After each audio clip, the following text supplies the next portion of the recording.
Hello guys, তো আজকে আমি হালকা চুলে কালার করাবো। তো ওটা তোমাদেরকে দেখাবো আর এই কালারটাই করাবো। এটা সেরকম একটা বেশি হবে না, তাও দেখি কেমন হয়। তো এখন হালকা চুলটা কাটিং করে নিচ্ছি। এখন চুল কাটা একদম কমপ্লিট। এরপর চুলে কালার লাগানো হবে। জানি না কতটা কি কালার হবে, তো তোমরা দেখতে থাকো রেজাল্ট কি আছে। আর এই যে কালারটা অনেকটা লাল দেখাচ্ছি, কিন্তু এতটা হবে কি না জানি না। তো দেখতে থাকো তোমরা।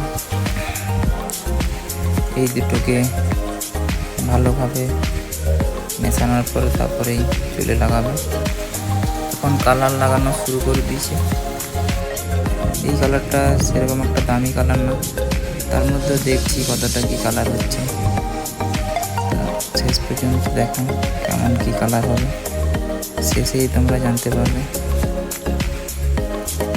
আর এখন যতটা দেখাচ্ছে অতটা লাল হবে কিনা কে জানি। তো এখন চুলে কালার লাগানো একদম কমপ্লিট হয়ে গেছে। তো এখন শুকনো করতে হবে। এখন বাড়ি যাব, বাড়ি গিয়ে স্নান করে চুলটা ধুয়ে নেব। তো এখন ঠিক একটা দেখাচ্ছে না, রোদের আলোতে বা লাইটে একটু ভালো দেখাবে। তাও কিছু ছবি তোমাদেরকে দেখিয়ে দিচ্ছি, তোমরা বুঝতে পারবে।